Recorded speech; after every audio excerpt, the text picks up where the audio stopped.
Okay, good evening. So, ito yung next lesson natin, yung 8% versus graduated tax. So, marami-rami ito, no, sa exam. So, naalala nyo pa ba yung graduated tax? So, ito yung graduated tax natin, no? So, always lagi nating tandaan to. Pag not over 250,000, meaning less than 250,000, hindi po siya tax, no? Taxable. So, meaning exempt siya.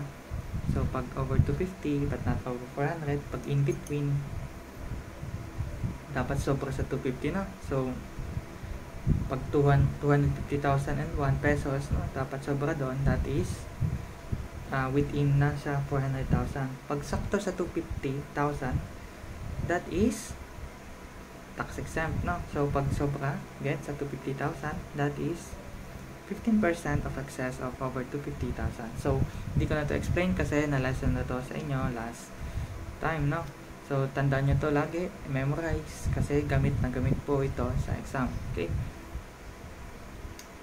Next, we have self-employed. So, ito, babasahin nyo lang to. Meaning lang yan, yung mga nagtatrabaho na may sariling business. Okay? So, they have, again, tandaan nyo lang na walang employer or employee relationship, no? So, next is, we have okay, ito, tandaan nyo to kasi concept to, no? So, pag self-employed, we have income tax niya is subject siya sa income tax and subject siya sa business tax. Meaning, dalawa yung tax sa kanya, no? So, kapag sa income tax, pwede siyang graduated rate or 8% if applicable. Kasi may condition para maging 8% ka. So, itatakil natin mamaya kung ano yon. Next is, business tax siya. Dalawang tax ang pwede sa kanya. Is either 12% or 3% percentage tax. Again, ililesson natin yan maya-maya. Okay. Next is compensation income. Pag compensation income, meaning may employer-employee relationship. Now, ano yung tax sa kanya? Income tax lang po. Kasi wala namang business ay compensation tax, no?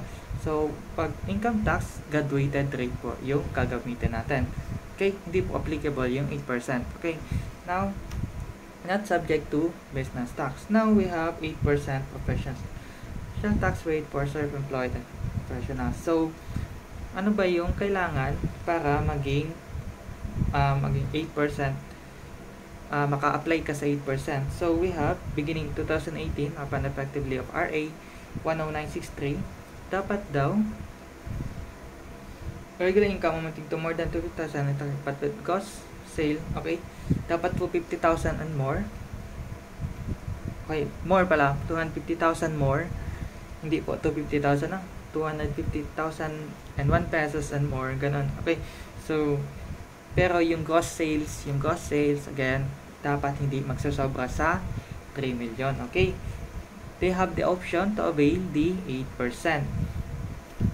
In excess of 250,000. Meaning sa in excess, may babawasan natin 250,000. So, in lieu of the graduated income tax rate and business tax under section 116. Now, ito yung graduated rate and 8% preferential tax. Now, ito yung concept map. So, pag individual taxpayer, we have self-employed and professional self. We have purely self and mixed income earner. Pag purely self ka, subject ka sa business income tax. Yung gross sales or receipt mo, condition 1, kapag more than 3 million, subject ka lang po sa graduated rate. Na? Ngayon, pag less than or equal, pwede kang graduated rate or 8%. Kasi, less than nga yung gross sales mo. Kanina, binasa natin, tandaan na pag hindi sumobra sa 3 million or equal to 3 million, pwede siyang mag-avail ng 8%. Again, pag nag-avail siya ng 8%, hindi na siya mag-avail ng graduated rate or yung business, okay, business income tax kasi in lieu na. Kasi, okay, now next we have, what if mixed income earner siya? Now, pag mixed income earner siya, we have business income and compensation income. So, dalawa yung meron sa kanya. Meron siyang business and nagtatrabaho siya. So, employer-employee relationship, no employer-employee relationship. Now, ang business income, again, taxable. Pag less than or equal, pwede siya mag-graduated or percent. kapag yung gross sales received is more than 3 million, subject po siya sa graduated rate. Okay, dalawa na. Now, kapag yung compensation income is only subject to graduated rate. Now, again, basahin po to, intindihan. Kasi gamit na gamit po ito na concept map. Ano yung requisite para maging 8% professional tax rate tayo? Okay, in order to avail 8% professional tax, the SEP shall satisfy all the following condition. We have yung cost sales nga and other non-operating income does not exceed the VAT threshold of 3 million. The SEP and shall be non-VAT registered. So, meaning dapat hindi siya VAT registered. Kasi pag VAT registered ka, 12% po yun. No? Now, the gross sales or received were not derived from VAT exempt sales and transaction. Okay? Kasi kung VAT exempt sales ka, 0%. So, hindi ka na pwede mag-avail ng 8% kasi kung mag-avail ka pa, hindi, may tax ka pa instead na wala na. Okay, next we have the SEP is not subject to percentage tax other than 116. No, so ito last natin to kasi mga percentage tax is actually 3%. For example ngaya, sa jeep, yung mga tax sa kanila is 3%. So other than nasa section 117 na po yun now. So dapat nasa section 116 lang po na code. The SEP signifies intention to elect 8% income tax. Dapat sabihin niya pa lang nung una na gusto niya mag 8% tax. Kasi pag hindi niya sinabi nung una pa lang, tapos pabago ang isip niya, hindi po siya makaka-avail ng 8% tax. Okay, again, pag self-employed and professional, a purely individual taxpayer is considered only purely SEP which is not earning income from employment. There's no income arising from employer-employership. So, meaning, talagang business lang siya. So, paano ba siya? Pag purely SEP, pag with yung aggregate sales or less than or equal to 2 million, subject sa income tax and business tax, no? And graduated rate lang, no? Pero pag pinili niya ang 8%, hindi na po siya subject sa business tax. Okay? Kung nakakita nyo, hindi na po subject sa business tax kasi nag-8% na siya. May minawas na 250,000 pesos. Now, next is we have paano naman pag sumobra? Pag sumobra po sa gross sales, we have more than 3 million.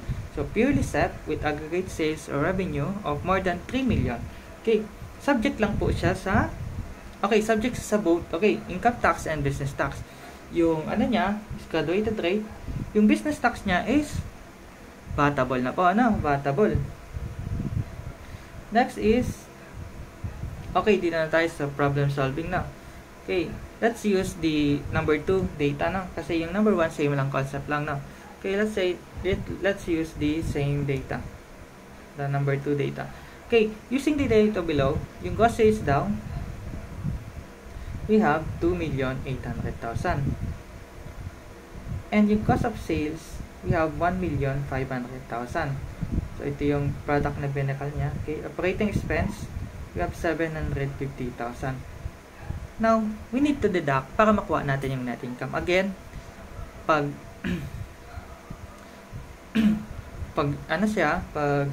resident citizen siya, again, taxable siya sa net income lang yun. Yung tax base natin dito is more of net income lang lahat. No? Huwag muna natin yung pansinin yung gross income. No? Okay. Now, deduct natin. Ilan na makukuha natin? Okay, 550,000 pesos. Ito po yung net income. No? Net income pa lang to. Ngayon, ang tanong, ilan yung number one question, ilan yung income tax due? Then, next is, ilan yung business tax? And next na tanong is, ilan yung tax payable? Okay?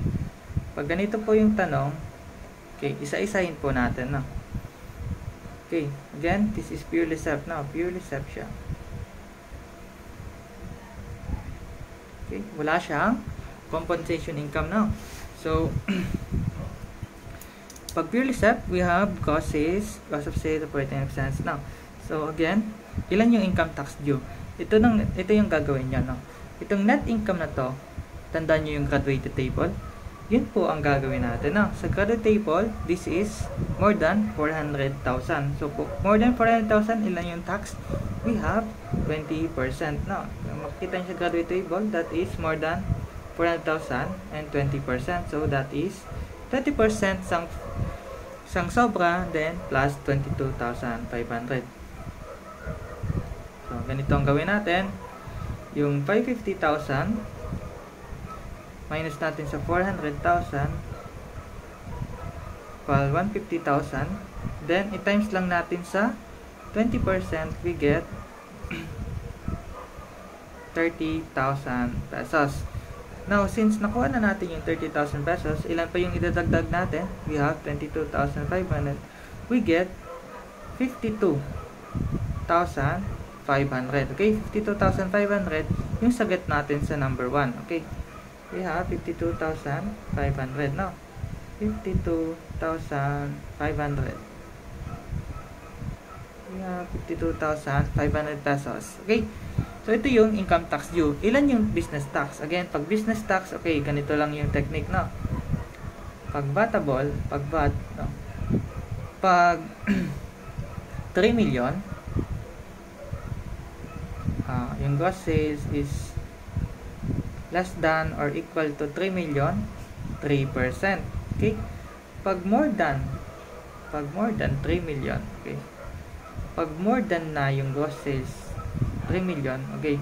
Meaning pag 3 million and 1 pesos, that is 12%. Okay, sumobra ba yung 2,800,000? Sumobra ba to? Dito? Hindi, no? So, that is below. So, ang gagawin natin is yung 3% po. Okay, kukunin natin yung 3% ng 2,800,000. So, 3% ng 2,800,000, we get 84,000, no? So, that is 84,000. Okay. 2,800,000 times 3%, we get 84,000. So, ito po yung sagot natin sa pangalawa. 84,000. Ngayon, ilan yung total tax payable? Kung ilan yung income tax payable, ay, yung total tax payable. So, ito yung total. I-add lang po natin dalawa na. Ilan yung total? So, we get 84,000. Okay, calculator. Wag natin mano-manohin na. 84,000 plus 52,500. We get 136,500 na. 136,500 pesos. Okay, so ito yung sagot natin sa total tax payable. Ito yung sagot natin sa business tax. Ito yung sagot natin sa income tax payable. Okay, so tatlo yung sagot natin.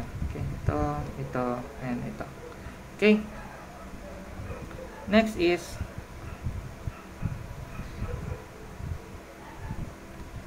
what if naman same scenario tayo, no?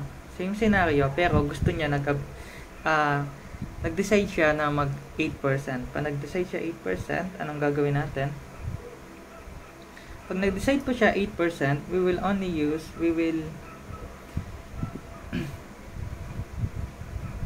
yung net income. Okay? Pag naggamit tayo ng 8%, okay? Okay, ulitin natin, no?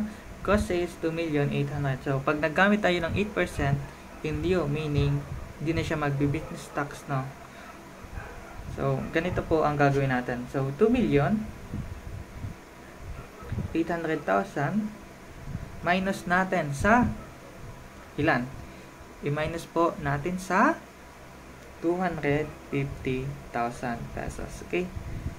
Then, pag nakuha natin, kung ilan ba yung sagot, 2,800,000 minus 250,000, we get 2,550,000, no?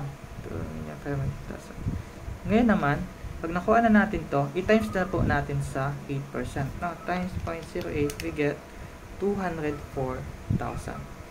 So, ito na yung total tax payable na. This is the total tax payable.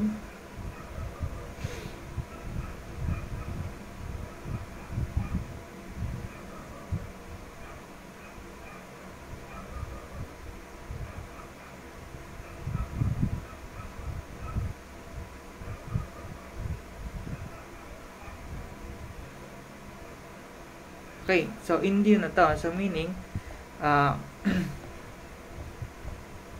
ito na yung total tax payable na babayaran natin. Okay, next we have, well, case D. What if daw purely SEP plus gross sales receipt is less than or equal to subject to other type of tax? So meaning nga, pag taxi driver ngayon, no? So pag taxi driver, ka-taxi operator, rather than mga winnings, basketball, so mga natatandaan ko pa, like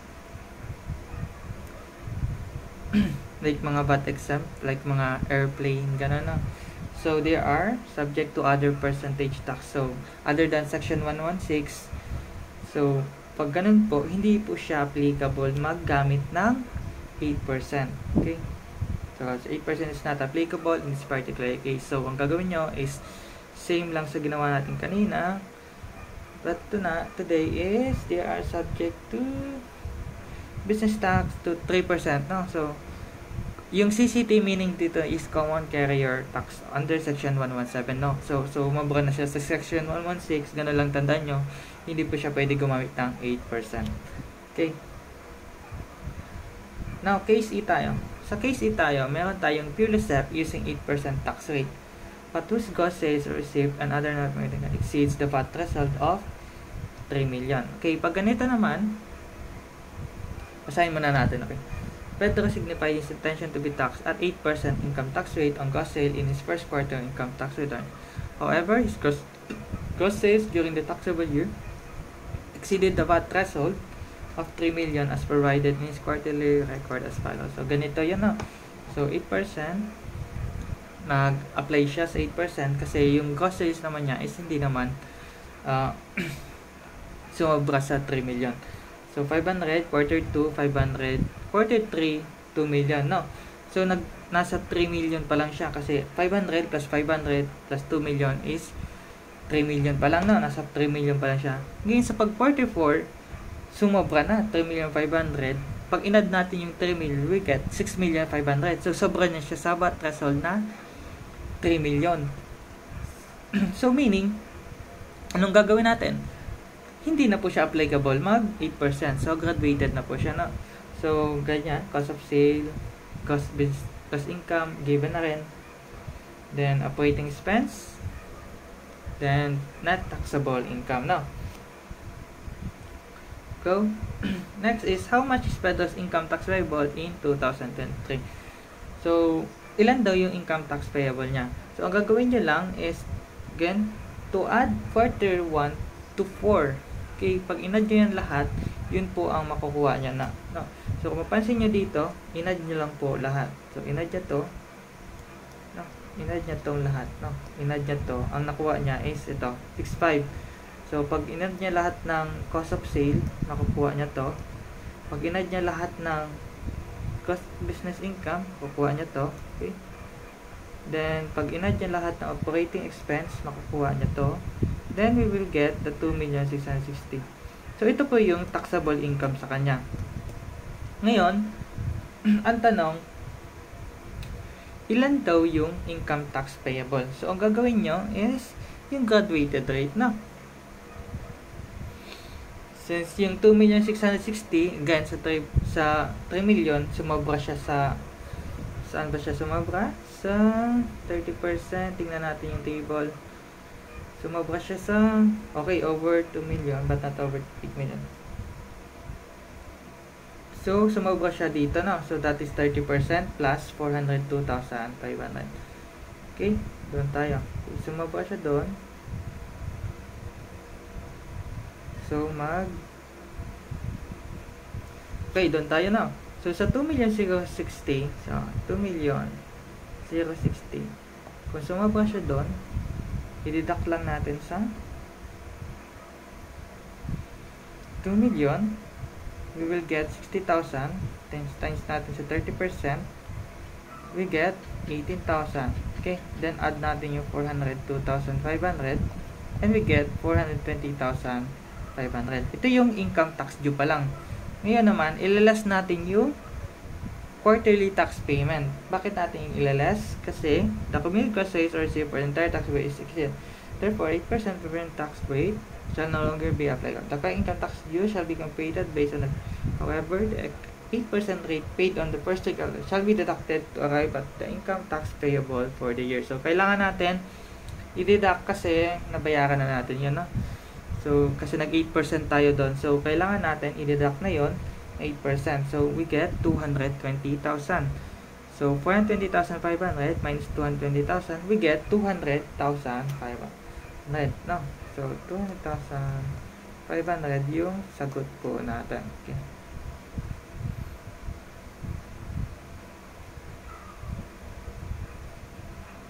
Okay, tandaan nyo to. In price that if any time given tax report. So, subject pa rin po siya sa business tax noong 6,500,000 na. Yes. So, ito yung 500,000, 500,000, and 2 million subject sa percentage tax. Pero nung nag-3.5 na, more than na, subject na po siya sa 12%. No? So, ganito siya na.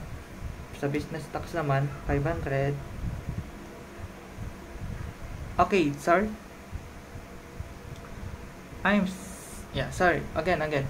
So, pag 8% pa lang, pag 8%, meaning, hindi na siya subject sa business tax.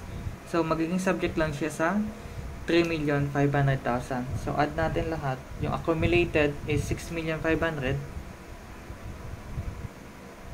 So, times natin sa 12%. Yan, makuha natin 6,500,000 times 0.12. We get 780,000 business tax.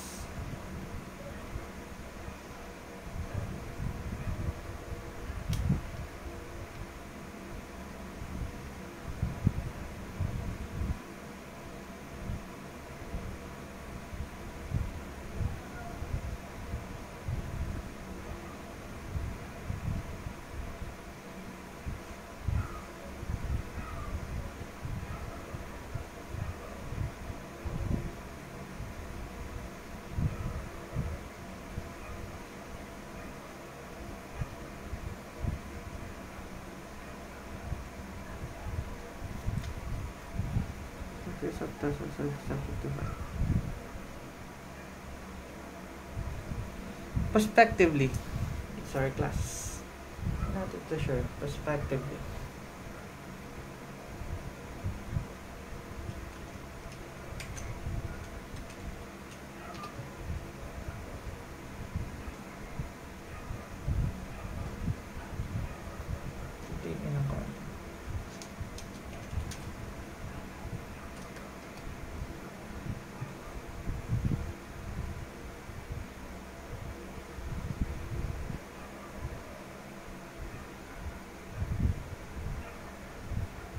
okay, kaya prospectively. Excess of the test shall be subject to VAT.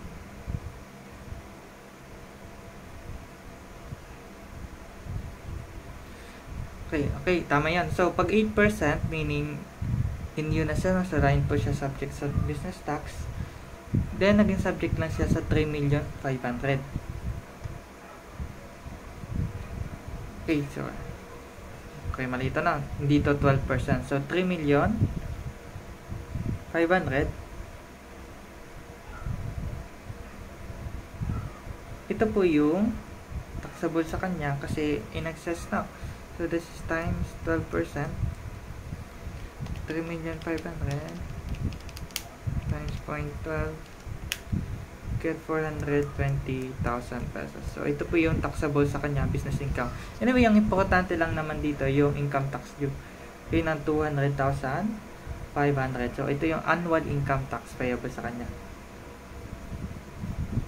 Okay, dito tayo sa mixed income earner. Annual income tax earner. So, pag ganito, we have this table. Mixed income earner with aggregate sales of less than or equal to 3 million. Subject po siya sa business income and compensation income. Opted to use 8%. Pag yes, subject to 8% of in lieu of tax under. Pag hindi naman nagamit, i-add po yung dalawa. Okay, the business income and the business income tax will still be subject to percent tax under section 1116. Okay. Tanda lang natin yan na concept map. Tayo ito sa table, same lang. Okay, meron tayo ditong problem 1. Okay, sa problem 1, we have compensation income is 900,000. Yung cost sales is 2,800,000. Yung cost of sale is 1,500,000. And yung operating expense is 750,000. So, meaning, add lang natin, okay? Add lang natin, 900,000 plus 2,800,000, deduct natin to, we get total net taxable income of 1,450,000. Yan, determine natin yung correct income tax due. Pag determine natin yung correct income tax due, so 1,450,000 tayo. Okay. So,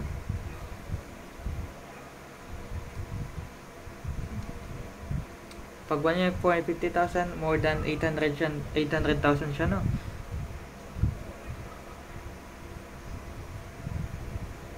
So, we deduct 800,000.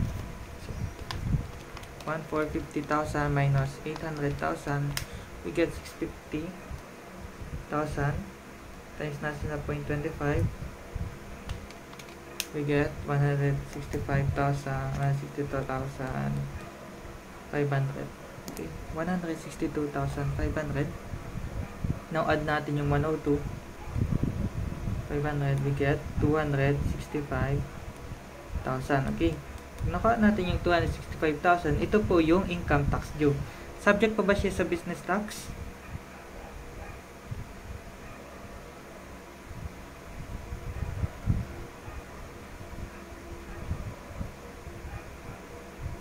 Okay, subject pa rin po siya sa business tax. Okay? Yung sa gross sales lang po. Sumobra ba sa 3 million? Sumobra ba sa 3M yung VAT threshold? Hindi po, no? So, other percentage tax lang siya. So, 2,800,000 times 3%. So, makukuha natin dito na business tax is, ilan ba? 84,000. Ngayon, ang gagawin natin is i-add natin tong dalawa. Okay, this is the income tax due. And this is the 84,000. This is the business tax due. So, pag in-add natin, makukuha natin is 349,000 yung total. Okay, total taxable.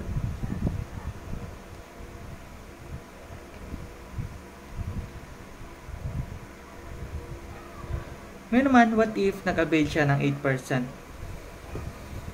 Okay, number 2 tayo. 8% daw. Nag-avail siya ng 8%. Sorry, pag nag-avail siya ng 8%, meaning kasi nag-avail siya dahil below 3 million man yung rate niya, no? So, gagawin nyo lang dito is yung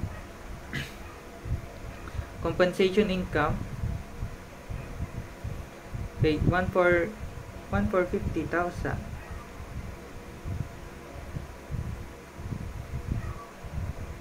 Okay, yung compensation income, kung mapapansin nyo, is 900,000, no? Yung 900,000 na yan, okay, panag-avail siya ng 8%, no? 8% again. Ulit tayo. Okay, panag-avail siya ng 8%, yung compensation income niya is 900,000, no? Tapos, times lang natin to, ay, okay, more than, saan siya? Sa 500, no? More than siya, ay, 800, okay? More than siya sa 800.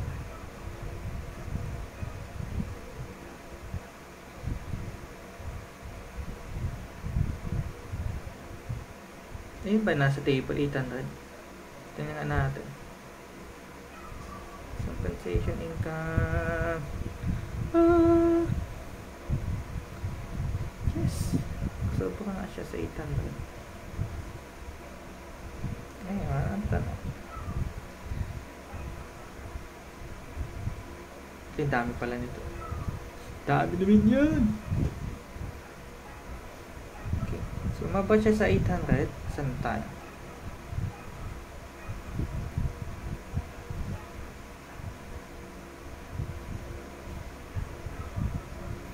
Where are we going? Okay.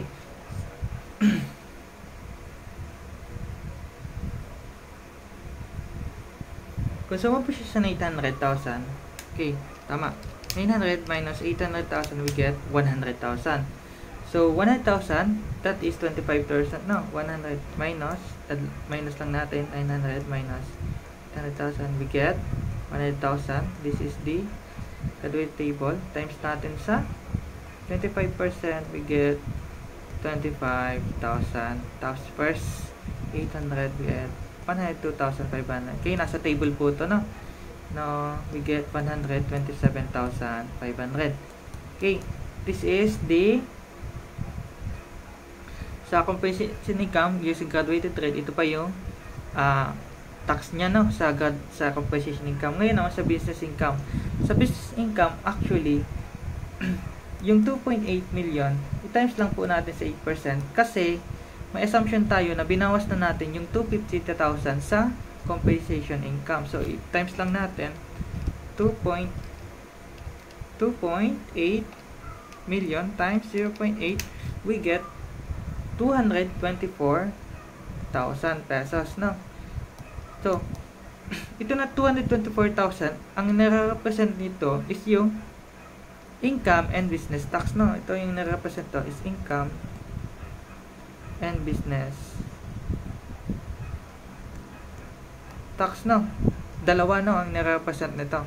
So, same sa kanina. Pero, ang tawag dito is yung pag inad pa natin yung sa compensation income na tax niya is we will get the total tax due, no? So, total tax due.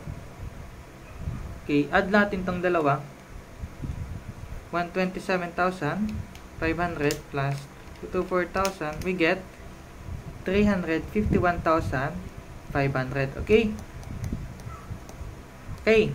So, 351,500 sa mixed income earner.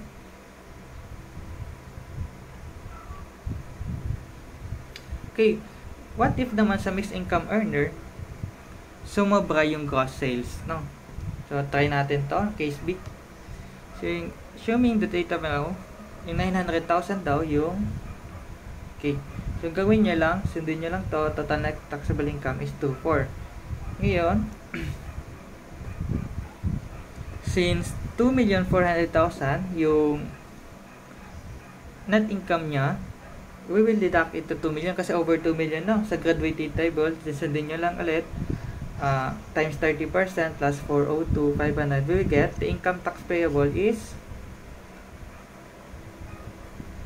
522,500. Again, sa graduated table po ito, no? Ang galing. Kasi again, 2,400,000 minus 2 million, we get 400,000. Then, times mo sa 30%, we get 120,000. Then, add natin yung first 2 million, we get 5 million. Okay, nasa graduated table to, we get 522,500. No? Okay. Maka-avail pa siya ng 8%? Hindi po, no? Kasi sumubok na, no? So, 12% pa sa VAT, yung 5 million, times 12%, we get 600,000. Okay? Pag na-add natin yan na dalawa, 600,000 plus 522,500, we get 1,122,500. Ito po yung tax, total tax due. Okay? Total tax due. Okay? Thank you.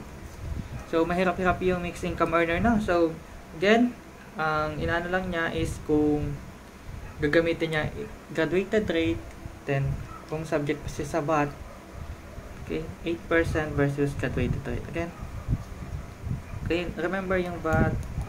Kaya, pag VAT 3% kapag less than or equal to 3 million yung gross sales. Pag yung gross sales is more than 3 million, for example, 3 million and 1 pesos, okay, sobra na yan. So, yung ito, okay, ito, is subject na po siya sa VAT, no? VAT, okay, na 12%. Okay, that is business tax. Pag income tax, sa graduated table tayo. Graduated table. Pag 8%, ang makagamit lang is yung below 3 million. Okay? Tapos, may mga condition. Tandaan nyo yung mga condition. Okay, 1 to 5. Then, pag mixed income earner, may compensation income. Tapos, yun na. Okay? So, good luck sa exam. And God bless.